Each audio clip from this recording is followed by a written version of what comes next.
सदैव नहीं रहती सत्ता, सत्ता आती है, जाती है, अहंकार चूर चूर होता है एक दिन। मेरे प्यारे भाइयों और बहनों, मुझे इंडिया गठबंधन की ओर से इंडिया गठबंधन की 5 सूत्री मांगें पढ़ने के लिए कहा है। इससे पहले कि मैं ये शुरू करूं, मैं एक छोटी सी बात आपके सामने रखना चाहती हूं। देखिए, ये दिल्ली वाले जानते हैं कि ये दिल्ली का सुप्रसिद्ध रामलीला मैदान है। यहाँ बचपन से मैं आ रही हूं। हर साल दशहरे के दिन यहाँ इसी मैदान में रावण के पुतले का दहन होता है। मैं छोटी थी तो अपनी दादी जी इंदिरा जी के साथ आती थी, उनके पैरों के पास जमीन पर बैठ के देखती थी। उन्होंने हमारे देश की ये प्राचीन, हजारों वर्ष प्राचीन गाथा जो रामायण है, भगवान राम जी की जीवन गाथा मुझे सुनाई। आज जो सत्ता में है वे अपने आप को राम भक्त कहलाते हैं। इसीलिए यहां बैठे हुए मेरे मन में ये बात आई कि उनको इस संदर्भ में कुछ कहना चाहिए। मुझे लगता है कि वे कर्मकांड में उलझ गए हैं। मुझे लगता है कि वे दिखावे में लिप्त हो चुके हैं।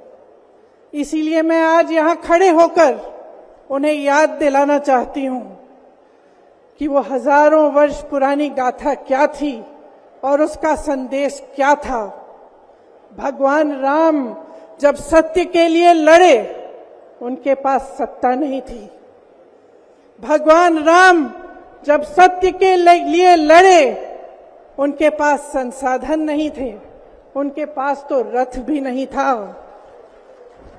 रथ रावण के पास था, संसाधन रावण के पास थे, सेना रावण के पास थी, सोना रावण के पास थी। वो तो सोने की लंका में रहता था।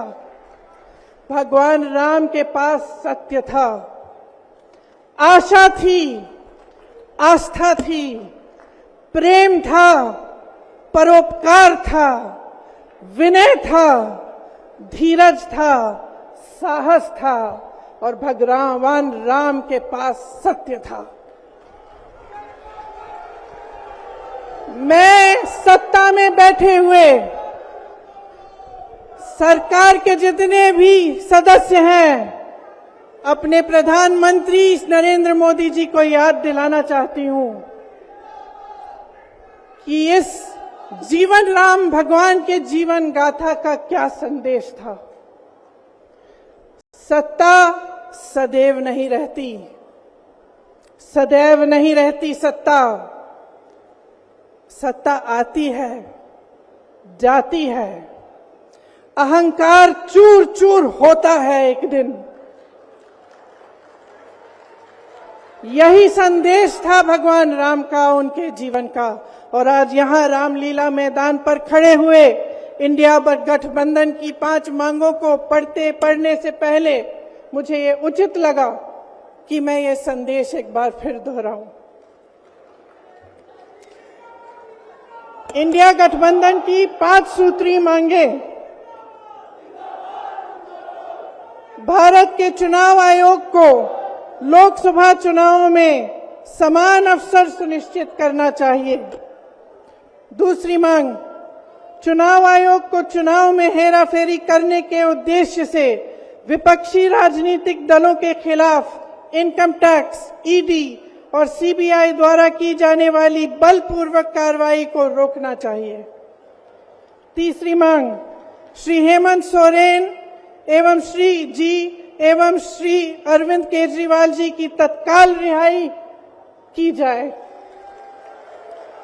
चौथी मांग, चुनाव के दौरान विपक्ष के राजनीतिक दलों का आर्थिक रूप से गला घोटने की जबरन कार्रवाई तुरंत बंद होनी चाहिए।